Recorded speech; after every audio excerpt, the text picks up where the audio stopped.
works sometimes, why it doesn't work. You know, what glue to use on oily wood, will it work on wet wood, and so on. It's kind of a enigma.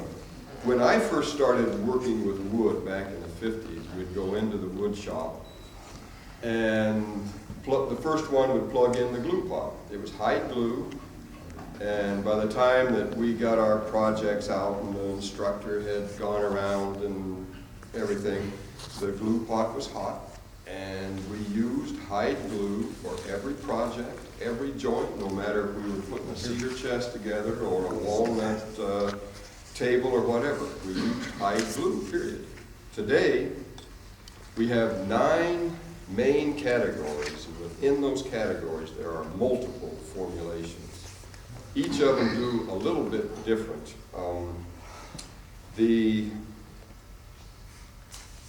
And every day it comes out with new ones. There's a catalog appeared either yesterday or today, and I see that the polyurethane, the Gorilla Glues, are now available in cartridges to be used with hot melt guns, and they cure in 30 to 60 seconds. I also saw that there was well, there are always new epoxies, but glues are changing. If you think about it, there's labs mostly in Ohio, Cincinnati and Columbus and so on, the Franklin, the Elmers and so on. Every day those chemists go into the lab and they're supposed to produce something. They've got to figure out, you know, how to make a glue work below 70 degrees, how to make it work in the presence of water.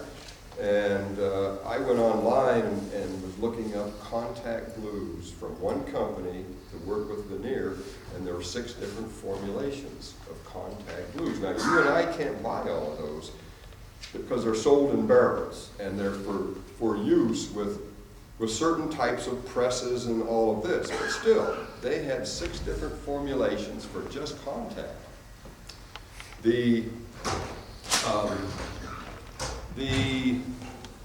difference between a glue and an adhesive. According to the dictionary in the chemistry books, a glue is a natural occurring substance that causes 2 items to stick together. An adhesive is anything including the natural, but also the man-made resins and polymers.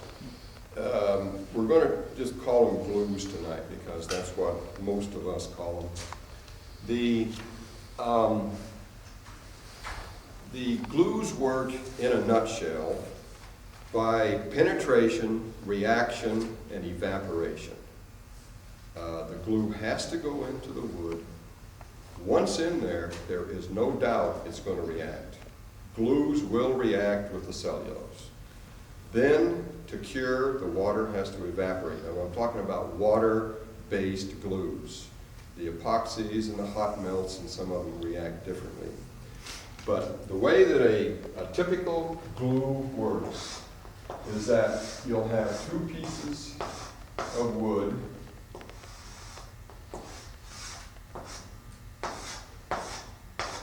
Glue in long grain, which is the strongest joint.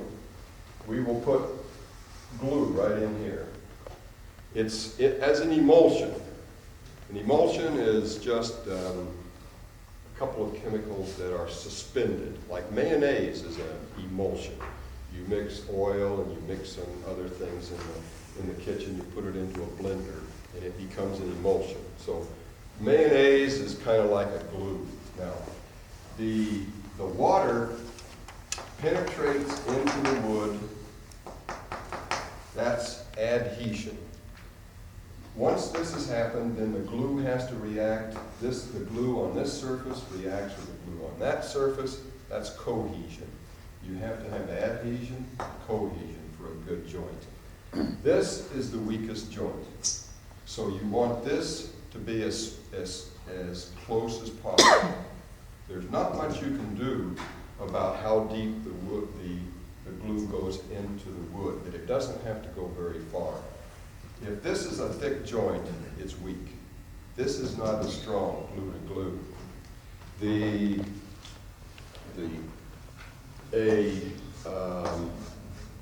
This is the little bit of chemistry that we're going to have. This is what a piece of cellulose looks like. It is many, from either 500 to 5,000 units of glucose. This is glucose. There's an O right here, and that's the reaction points. And when you've got 500 or some of the, I think that in a joint you may have 200 or more of these that are reacting with the glue. This is what cellulose looks like. It's a long string, 500 to 5,000. Join together these strings with lignin, which is another chemical. They're all bonded. It's very, very strong. The glue reacts with that, and with that if it's not already cross-linked. And once the glue gets into the wood, it will react. It's made to react. Resorcinol and the ureas and the hide glues, and all of them do react. The problem is to get it into the wood. Ken, you're saying they react. Is it they react because the moisture's drawn out? Is it? Well, that's the way it cures, right? Because the glues are also polymers, the cyanates and polyvinyl acetates, or like the hide glue. The hide glue will have a nitrogen here from the protein. The others will have something. As they go in, it's almost like a solution. They're moving around, and as the water evaporates, the glue gets closer and closer until once they're bonded, they're very, very strong. But right, the water does have to evaporate to give you a strong joint. And that's why sometimes it takes a day, maybe 2 days, especially in a cold shop. When you're thinking about the curing of a glue, you should think about water evaporation. A warm shop, the glue will cure faster than in a cold shop. If the wood is warm, when you put it together, the glue sets faster than when it's cold. If the wood is wet, the glue doesn't penetrate as well. It takes longer. Almost all of the glues, the way that they set and harden, depends upon the evaporation of the water.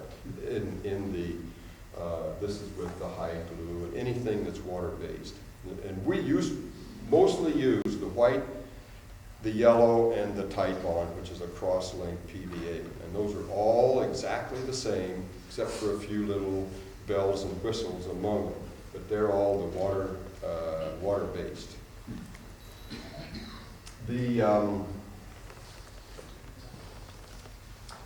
A piece of wood is about 95%, a dried piece with no water, is 95% cellulose, lignin, and I think there's another cellulase. The other 5% are oils, tannin, and resins. So almost every bit of a piece of wood will react. And incidentally, this glucose, the animals that eat wood are able to digest that. A termite can't digest this.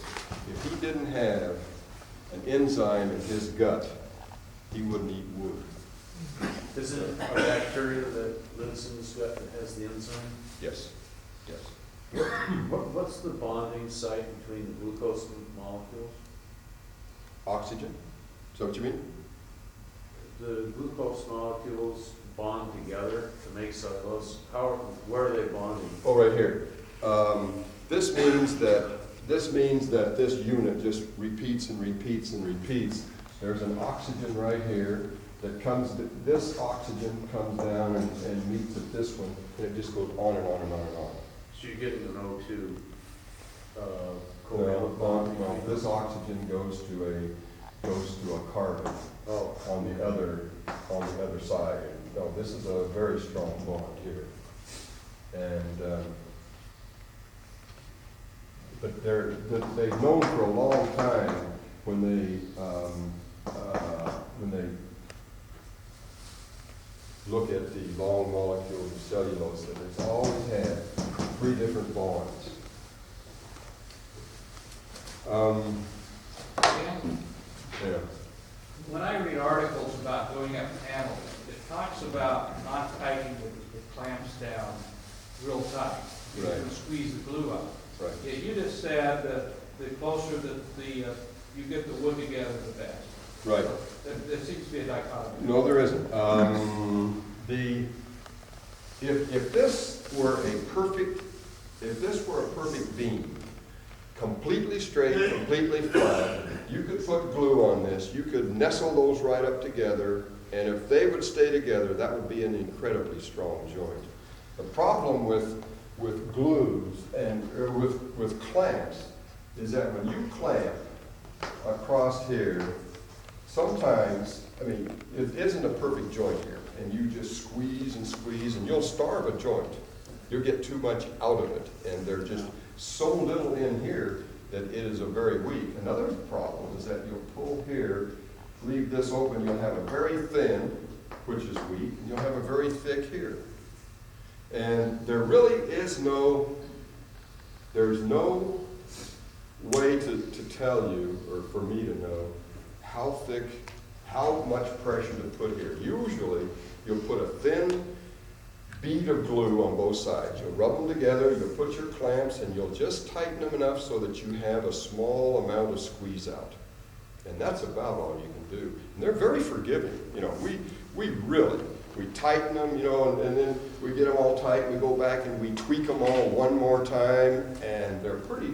The thing is that by that time, there's a whole bunch of this which has gone into the pores already. And it doesn't take much, I guess, out here. You can starve a joint though. I guess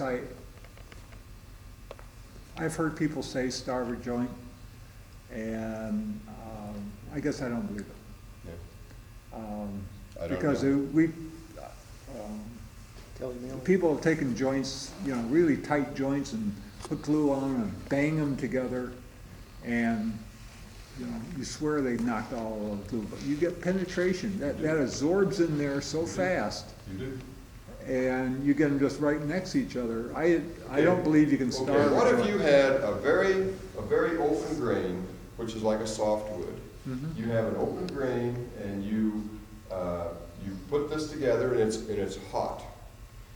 You'll get an awful lot of penetration in here that doesn't leave any on the surface at all. Right, so you can't starve it, because it's off the surface. Well, you could, yes, you could. You could put it in and tighten it up there, and it all gets absorbed into the But grain. that's okay, It isn't. You As have to long have as you some get- air for the cohesion. as long as you get one molecule thickness. Maybe, I don't know. Maybe it takes two. But But it's, and then because of irregularities, you know, the molecule's gonna fill in. I don't believe you can starve a joint. I don't know. Well, my comment was along the same line, and Yeah. I didn't understand because you were saying that the weakest part of the joint is the cohesion Yes, it is. portion. Yes. And so if that was a few molecules thick, it would seem like it would be the maximum strength. But I don't know. I don't know. Like I said, you can't find a good way in the literature to find out how much pressure to put on a joint. Can't do it. Well, I think the pressure, I agree, too much pressure is bad, because it Why? tends. If you say because- you no, can't starve a joint. No, because what happens is you start to distort Exactly. the wood. Exactly. Has nothing to do with glue Okay.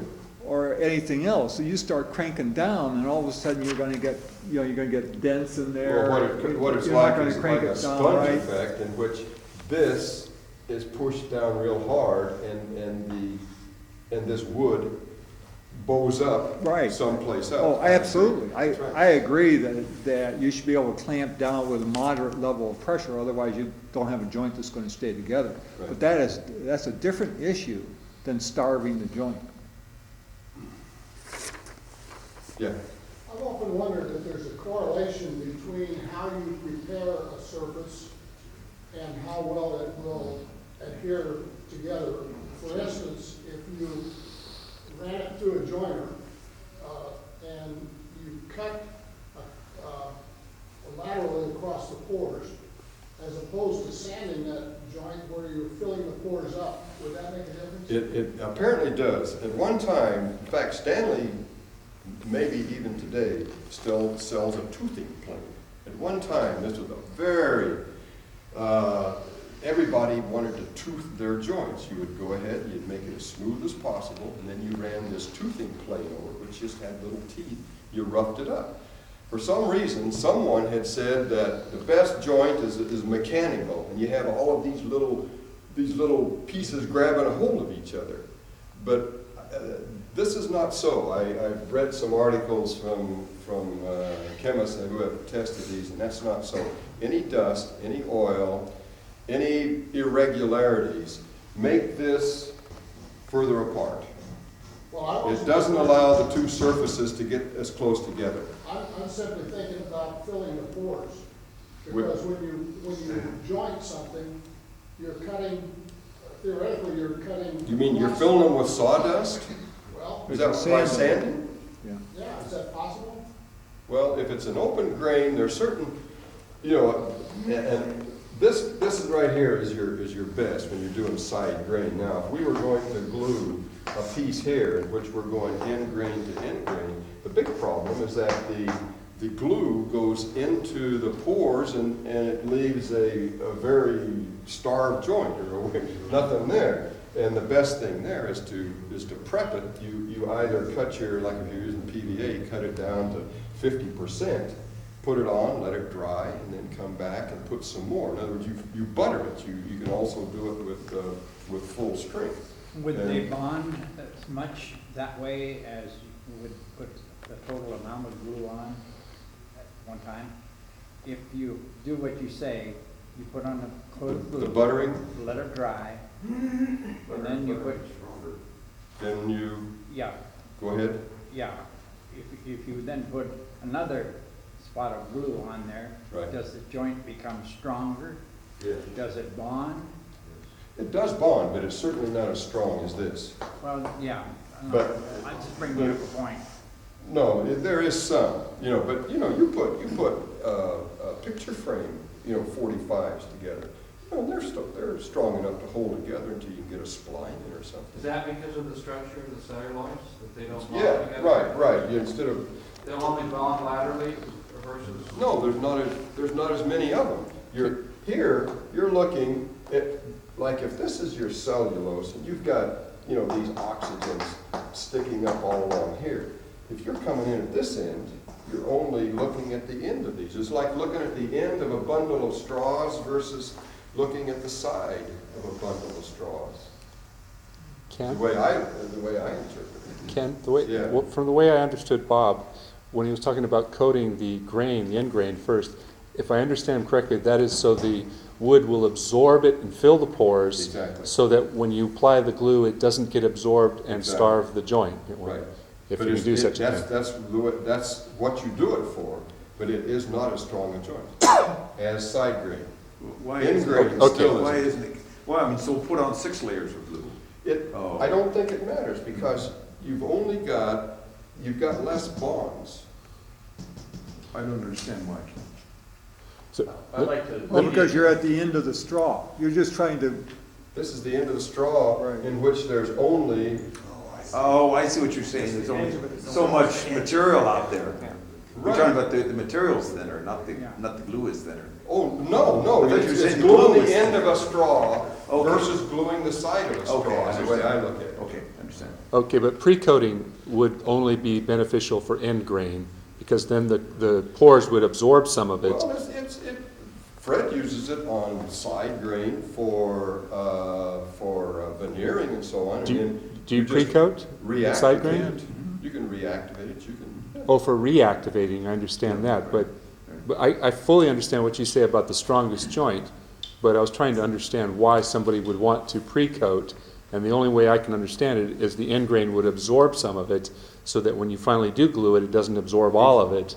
I believe that's so, and I've done that on side grain, if it's a real open and it sucks it all up. If it's an open grain Put wood. some more, you know. yeah, and the other one is the man-made.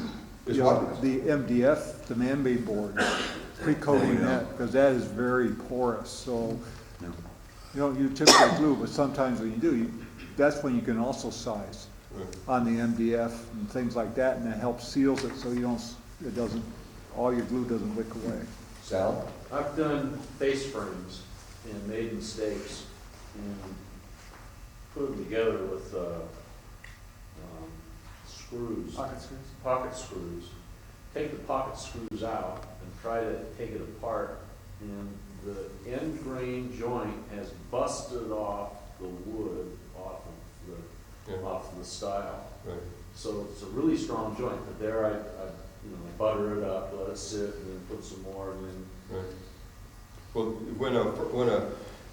you read in the literature, one time I think I read Ian Kirby saying, don't even count end grain when you're looking at a mortise and a tenon, because where the apron comes up to the leg, you've got end grain here on your apron, and say don't even count that surface. Only count the side of the tenon that's going in. Well, it's not so. Just like Ben said, you do get some strength. I don't think you get as much, but you get strength. But you also get, like a 45 gives you more strength than Exactly. a You're straight, cutting- real end. That's right. So as you go down farther and farther, Exactly. you eventually approach. Exactly. Sal? Well, I don't know about glue, but when you have any cell that, when you wet the edges of the cell, it has a concave surface, okay? It tends to rise in that tube. And if you try to glue a piece of wood, for instance, with mercury, that has a convex surface, and it will not rise in the cell. And when you braze something, you also are looking for a concave surface from one piece to the other, because if it isn't, it'll break. Well, I don't know how many people braze or solder, but that's true also. If you're putting something in a cell that, if it doesn't rise in the cell, it's going to have a convex surface, and it's not going to adhere. I don't know. Well, I have no idea. I mean, that's kind of That's a known fact? yeah, that's when you teach science, that's one of the things that, It's a corrosive effect. that they tell you, it'll rise in the cell. If it's got a concave surface, it wets the cell, and it will rise. Okay.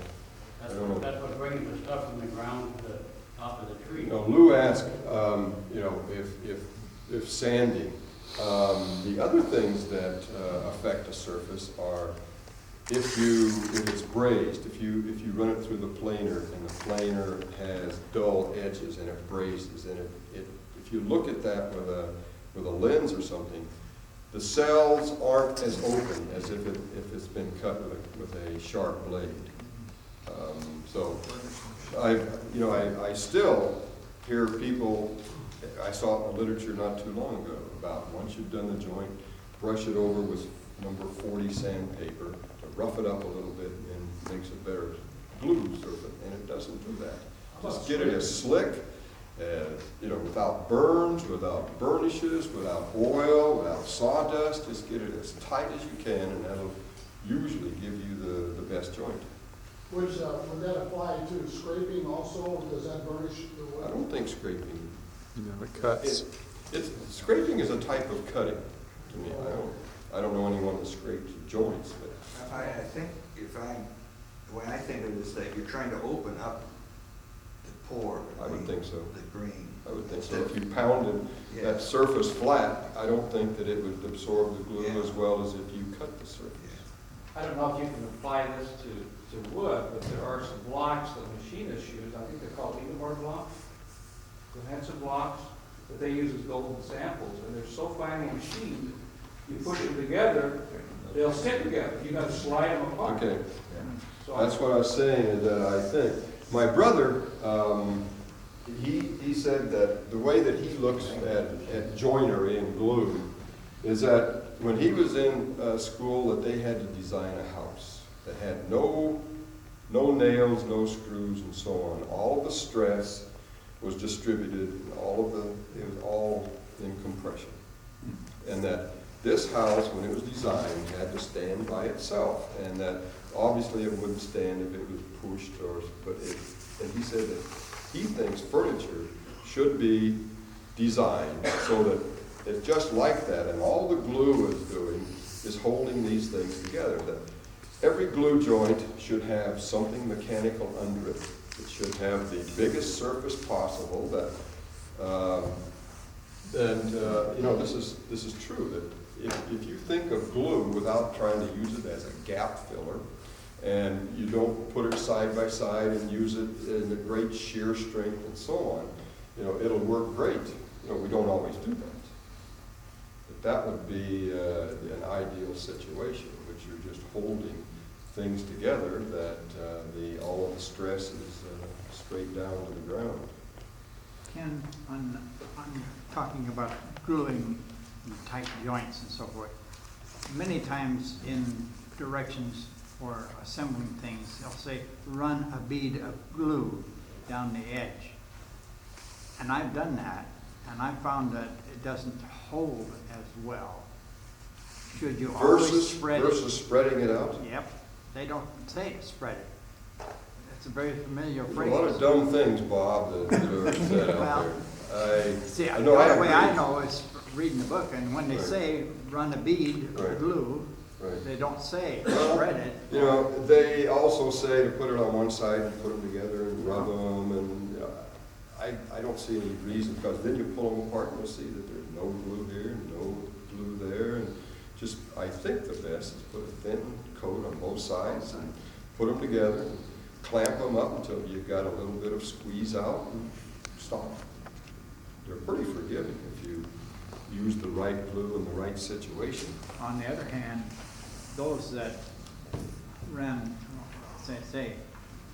a bead of glue, I found don't hold. And I'm wondering why. Was the author wrong? I don't know. Well, no, you're saying, you did say you did know. I think it's wrong. Cover- Yeah, Yeah, I both think it's wrong. sides and spread it. Yeah, I think so. Maybe the editor took it out because there were too many words. They just assume. There is one thing It's that very I likely. think you've read, I've read. Most adhesives produce bonds that are stronger than the wood. And I think every one of us, just like Ben said, you take apart an end grain to side grain, and it breaks the wood before it breaks the glue joint.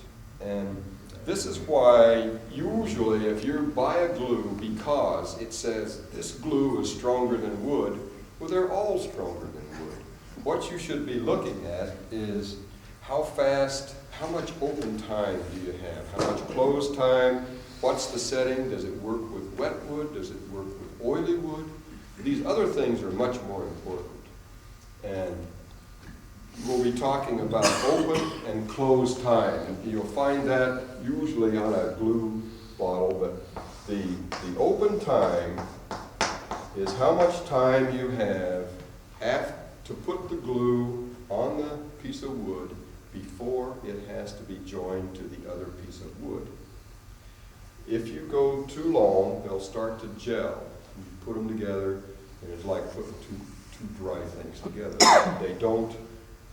They will have gone into the wood, but they will not do the cohesion part. They will join here to here. The other is called the closed. The closed is after the two pieces are put together, how much time do you have to wiggle and fiddle before that thing starts tacking so you can't move it? And so you have a lot. Like with the white glue, the PVA, I'll pass out some papers pretty soon. You have a lot of time with these, and so you'd say, hey, something like that would be good for bent lamination, where you have to put glue on 12 pieces of 7-foot-long woods, and then you get them in there, and you've got to do this, and you need an open and closed. Some glues do that.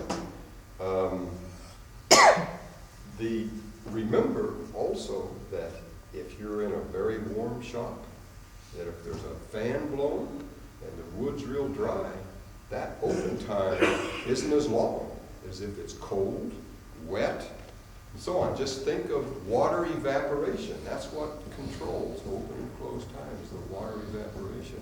And then you usually don't care once you get this thing into the clamps if it takes, 6 hours or 8 hours. The big thing is, do I have enough time to get these things into the clamps?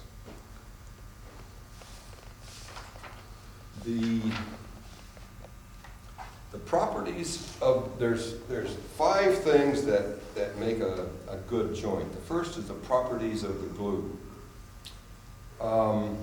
They have to penetrate, react, and cure. And we talked about that. The penetration is to get into the reaction you don't have to worry about. It will react. The cure, it gets stronger as the water evaporates. So the length of the curing time is relative to the amount of moisture. Exactly. So if you want something to cure faster, is it viable to use a heat gun? I don't know if it's a heat gun, but because you got to get way down into here. But certainly warm wood, I've heard of people that'll just throw a canvas over their panel and put a light bulb in there overnight if they're out in a cold barn or something like that working. But sure, just think of evaporating water, and that'll speed it up. If you, Ken, that's something I've wondered about. If you have 2 fairly large surfaces that you're gluing together, how long does it take for the moisture, the water molecules to migrate out to the edge, or do they go through the wood, or? They do go through the wood and they evaporate. There's another thing that we might talk about, and that is when you glue something together and you have squeeze out. You're looking at the end grain here, like you're looking at the end of a couple of 2x4s that's been glued side by side. And after you take them, say after an hour you take this off, and you've got something like this, which is called a swollen joint. And it's because of all the moisture right here, the wood is swollen. So you have a swollen joint. If you now take your plane and your sander and you sand them nice and smooth, you come out tomorrow and you've got sunken joints. So watch that. If the joint swells, leave it for a while, it'll usually go down. But if you work it at this point, you may end up with something like that. And the softer woods will do this more than the hard, because the softer woods take in more water, and it takes them longer to evaporate. I always work with a sponge or a rag that I put on the wood, especially the yellow wood, to get out of the corners in that. And I have a little piece of metal and I dig it out, but it always makes it wet. Is that strengthening it? What is that? I don't think it's strengthening. I think you just have to watch out that you don't get swollen joints. And I'm not even going to talk about how to clean up glue. There's, everybody, like a butthole. Everybody has an idea, has one, Don't be a coward. No, but I usually I have a think problem that you with just, squeeze out. yeah, well, there's certain glues that you don't have to worry. When I get into that, use these glues, and it does squeeze out, but it doesn't go into the pores out there. So you don't have to. And if you're not gonna stain, doesn't matter anyway. Varnish, you'll just cover right over it and squeeze out. But I've tried using, I still do, use wet rag. I always have a wet rag when I'm gluing to wipe up the excess glue. And sometimes Sometimes it works, sometimes it doesn't. I'll tell you it what, shows up in the finish. telling you about those chemists that go in every day and to the lab, some of the PVAs now have a fluorescent material. After you've cleaned it up, let it set for a while, turn on your black light, and any of the squeeze out that you haven't cleaned up will glow. So you can go get them before you stain and before you do all of this. Very cool. Yeah. In fact, I bought a bottle of that to add to the glue. Okay. You can, What's the best way to clean off the excess glue, and when do you clean it off when you're done That's what he's not gonna talk about. That's a whole other meeting. Okay, the properties, I thought you no, had your no, idea. no. But usually a good way to do something like this is to just clamp it for an hour or two, take it out of the clamps and go set it over in the corner.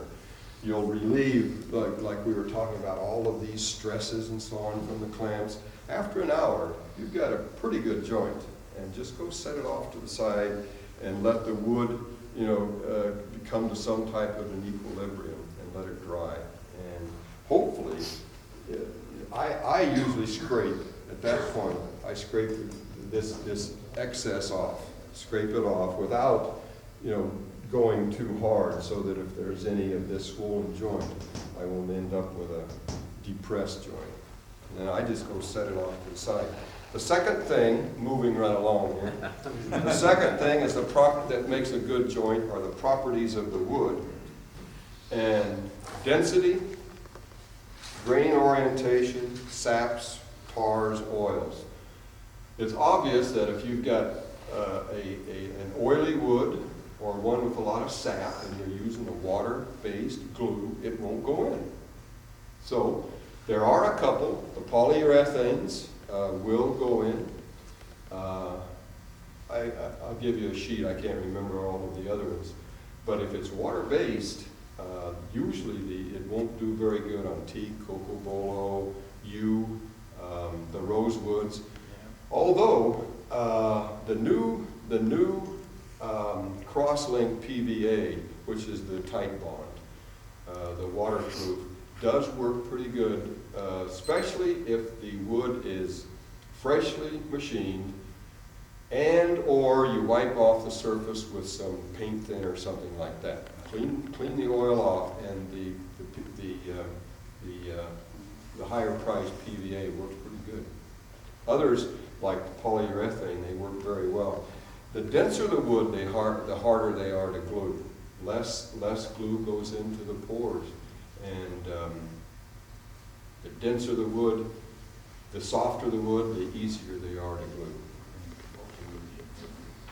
Obviously, end grain doesn't do as good as cross grain, side grain, and so on.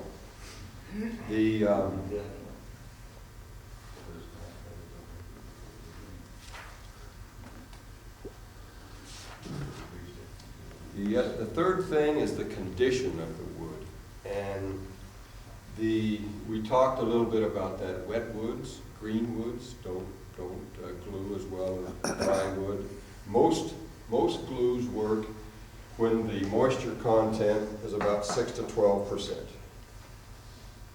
The polyurethane, the Gorilla Glue, works best when it's about at 18 to 20, and so that's why they tell you to put water on one or both of the surfaces. Does the polyurethane glue, or polyurethane, I don't know the right way to pronounce Gorilla it. Glue.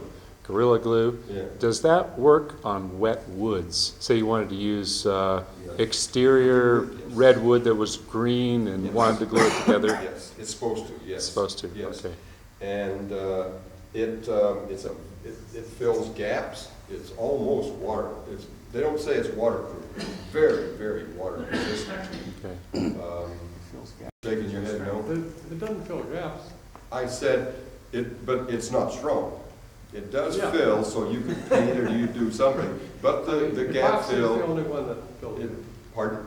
Epoxy is the only one that fills gaps, right? No, I think there's a couple of others. I think Resourcinol is, or one of them is. The super glue. Shrink except for the epoxy. Yeah. Right. The fourth is the gluing process.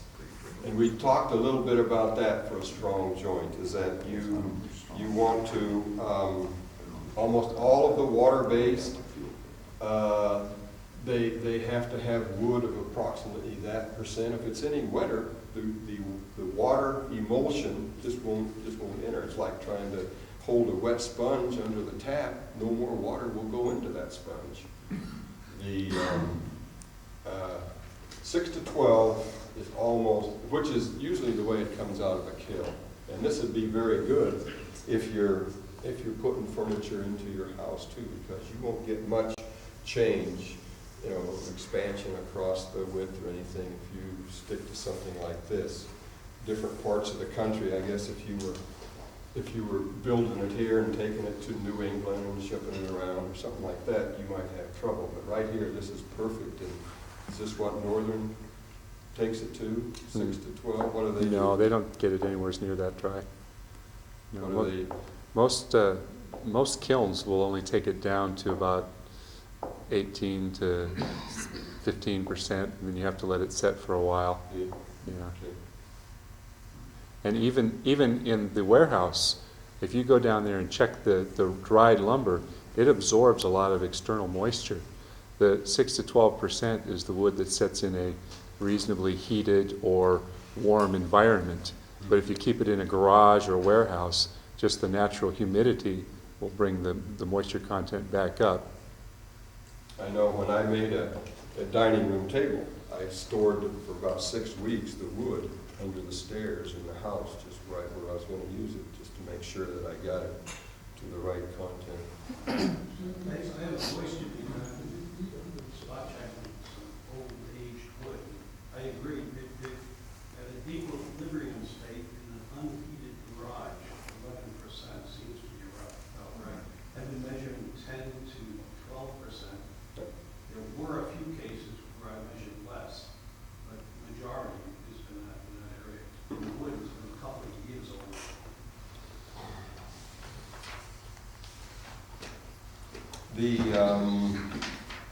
The last is the last that,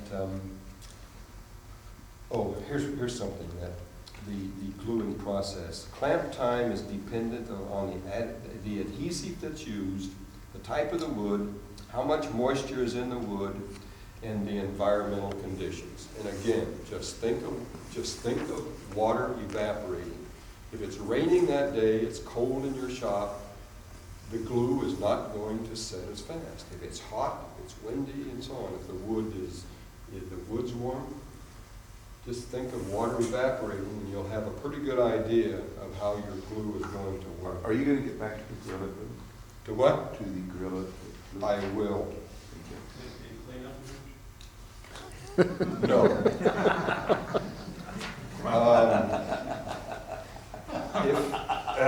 You're not gonna get any rest. Well, I mean, if I said, this is the way that I think it ought to be cleaned up, you know, there would be 5 or 10 hands that go up and would sit here and talk all night about how to clean up glue. The 9 glues that you can buy and use, the first is the hot melt. And we don't really use that for in furniture or anything. It's hot melt is the only one that depends upon the temperature. You heat it up, you put it on you put 2 surfaces together, and it cools and makes a ball. And it's not too bad.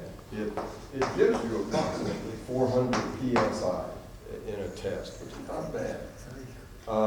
What would be some good uses for hot melt glue? Jigs. Temporary stuff, you mean? Or? Yeah, a lot. Well, the ladies use it all the time for putting flowers on hats and baskets and so on. Right. It's used. All of your boxes that you get when you're trying to tear those damn things open, that's hot melt. It's whole. It used to be Staples. It's used in dentistry. There's no solvent. There's no. There's nothing that evaporates. Just bang, bang, and this thing is together. And it's quite strong. It's used in bookbinding, making shoes. It's used in industry in an incredible amount. You can always use it as a clamp. In other words, if you put yellow glue on and then hot melt in several places, just jam it together. Yeah. You know.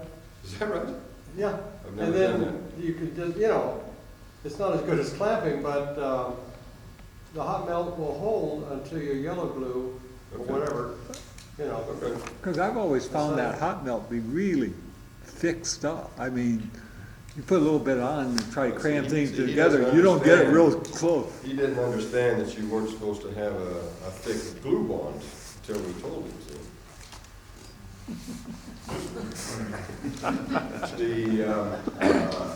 Another type is the contact. I'm going through the ones that we hardly use to make furniture. This is made of synthetic rubber. It comes, at one time, they outlawed the solvent-based, and then they went to a water-based, and now they're back and they're selling both the solvent-based and the water. It's the only glue that I know of that you put it on both surfaces, you let it dry. The solvent, you let it dry for 5, 10, 25 minutes, and it's completely dry to the touch. The water, I think, takes sometimes up to an hour. You put these things together and roll them or squeeze them, and they're fairly tight bond. As far as they're used in laminates in the kitchen and so on. I used some in marquetry, had one fail the other day, but it was my fault because contact glue, almost all of them, are susceptible to solvents. And I washed the top of a piece of marquetry with blonde shellac dissolved in methanol, and the solvent went down through the marquetry and dissolved the contact glue. Now, if I'd have used the water-based is impervious to most alcohols and things like that. I wouldn't have had the trouble. Also, it's temperature sensitive, so it'll loosen it. It will. If you're sanding it. And a couple of meetings ago, the furniture restoring guy said that it only has a 15-year life. I know. I know he did. And I think people have had counters in their kitchens longer than that, but I can't believe that, you know. These guys got chemists in there working every day too. If it was doing that, they'd figure out something. The next glue is the cyanoacrylate, the CA glue, crazy glue, and again, it's incredibly expensive, so you don't want to use that. It will bond almost anything to anything. It'll bond plastics and PVC and rubber and glass and metals and porcelain, anything, fingers right. Whoops. That's a good, Which is better than that. that's a good gap-filling glue for turnings and such, correct? It is. It usually comes in something like thin, medium, and gel, and they can be mixed together to make different densities. And thin will wick into a piece of wood and make it very, very hard. But it will not. You cannot stain it. You can't. All you can do is paint it when you're through, because that thing is very, very hard. The medium, this is so thin that if you're trying to fill a crack in a piece of wood, it'll go through and fall out and go out the other side. The medium, you know, will usually do something like that. And gel, I use gel. The thicker, when I'm, say, turning a bowl and I wanted to put in little pieces of rock or something into it, you know, so, and you can mix these things. Up at the trade show in San Mateo, the fellow was selling what he called 100%. He said the stuff that we usually buy isn't 100%, and he was selling 100%, which will not stick to your fingers. Pardon? No. This is a different stuff, right? He said it wouldn't stick your finger, but. You proved that it will? Okay, see? That screws me all up, right? Because I bought some, but I didn't try it. He said, I asked him, you know, finally I asked him so many questions, I got embarrassed and bought some from him. But he says that it was the solvent in the stuff that we buy that dissolves the oil on your fingers and allows the CA glue, because CA glue, you can't use it on an oily surface. You clean it first and then it'll work. But the CA glue also is it is a brittle. joint. So that, I was telling Rich tonight that wood turners use it to hold a bowl against a faceplate. And then when they're through, you can hit it, you know, with a hammer and you can break it loose. So, but My turn. it's not really a glue that we use that much. Oh, and they set 3 to 5 seconds, you know, they're just incredibly fast setting also. One that we do use is an epoxy. These are 2 parts that they're fairly expensive, and they're usually a resin and a hardener that you mix together. And this one does not contain water, so when we're talking about evaporation and all that, this doesn't, well, none of these do. None of these do. They're not really absorbed into the wood, and this one, there's nothing given off, just 2 chemicals react. They give off heat, and so there are, in some situations, these are used where you're out in the cold and so on, and these are used because they generate their own heat, and where it wouldn't, another glue wouldn't work, the epoxies will. Epoxies sometimes come in squeeze tubes where you push a lever and they both tubes. 2 pieces. exude Right. stuff. Right. Is there a problem if one comes out more than the other, like you get 15% more hardener than you do the rest? There is. There's a fellow that works for Memorex or somewhere. He's a chemist that I was talking with him, and he mixes epoxies for turnings, and he'll mix. And he gave me a chart one time that had like a part 1 versus part 2. And if you use one part of this and one that you get this value and so on. Yeah, it varies between hardness, I guess, and something else. Pardon? Curing? Curing time, how long it takes to be? No, this was the final product. Something, Well, if you screw up on the ratios, yeah.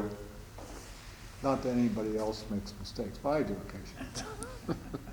An honest I mean, man. what, does it just take longer to harden? Well, sometime it won't get as hard.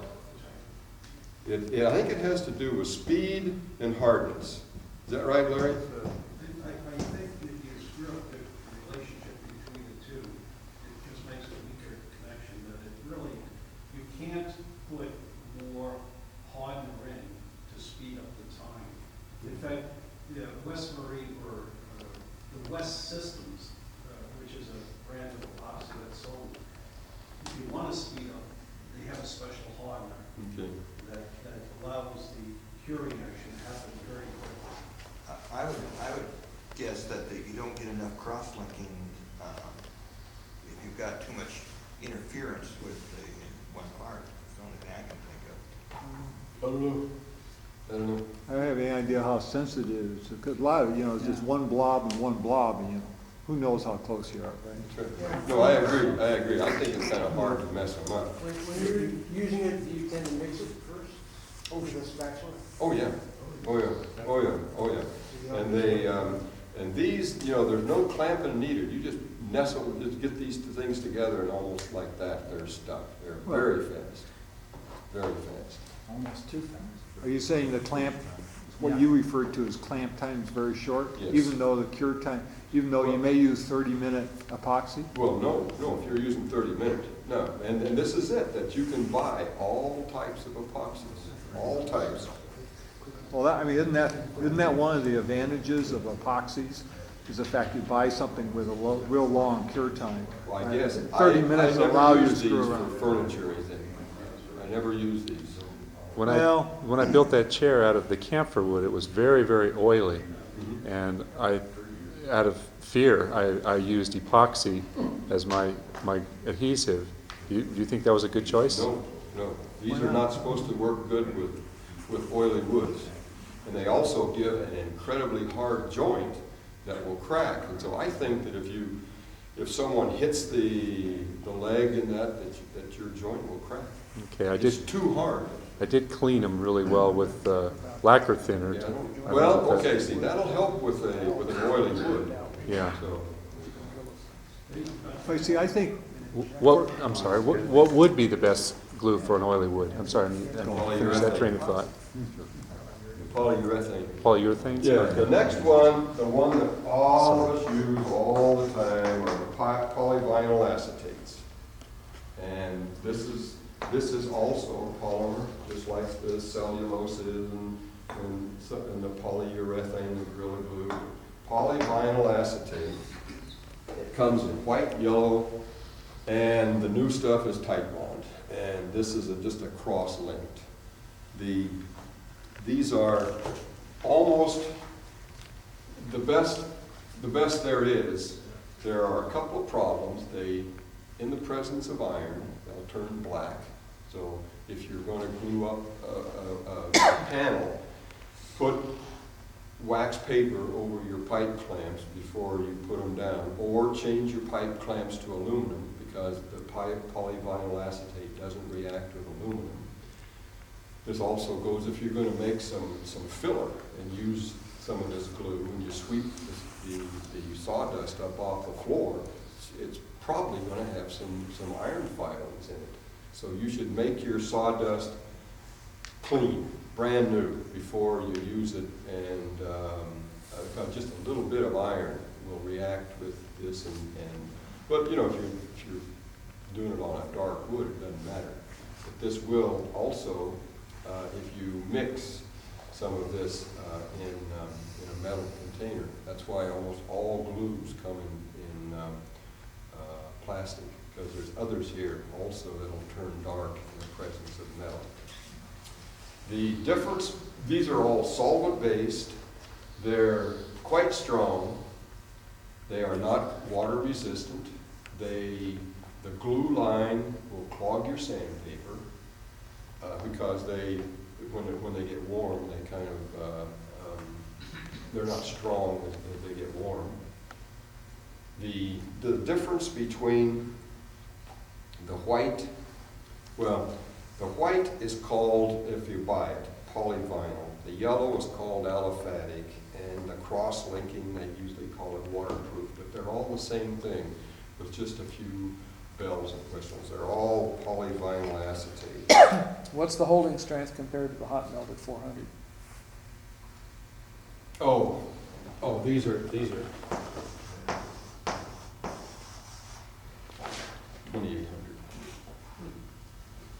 These are, something like this is up around 5,000. It's so hard, the same as that, they're so hard that they break. In fact, there's one reversible glue that's used in Japan, and it's used because it's so hard, because it's a rice glue. It's made from rice, and it's so hard that when a soji screen breaks, they'll just take their hammer and bang on the joint, and it comes apart. It's so hard that, unless it is banged, like it stays together. That's one way of reversing a joint. Our only choice, unless you want to make your own rice glue, is Hide. Hide is the only glue that's reversible that we use all the time. now what's this extended, the new extended, I think it's only extended Titebond 2. I think that's the, I've read about that. I don't know. supposed to usually it's slow just down. the white and the yellow and the extended or the cross-linked. And this is what they're calling this is pretty much waterproof. And that's the way you can tell. White, already got yellow, and Titebond. waterproof. right, let's see, it's Titebond 1, which is your typical yellow, and then they have Titebond 2, which they call more water resistant. And then they have extended Titebond 2, which I is don't supposed to know. slow down the, I don't know. Like I told because you. I mean, yellow, my experience is, once you clamp something together on yellow, for 2 or 3 minutes, your history, it's there. You just don't move things around much. The differences between the white and the yellow and the cross-linking they're all very strong. The difference is how much open time and closed time you have and how much water resistant they are.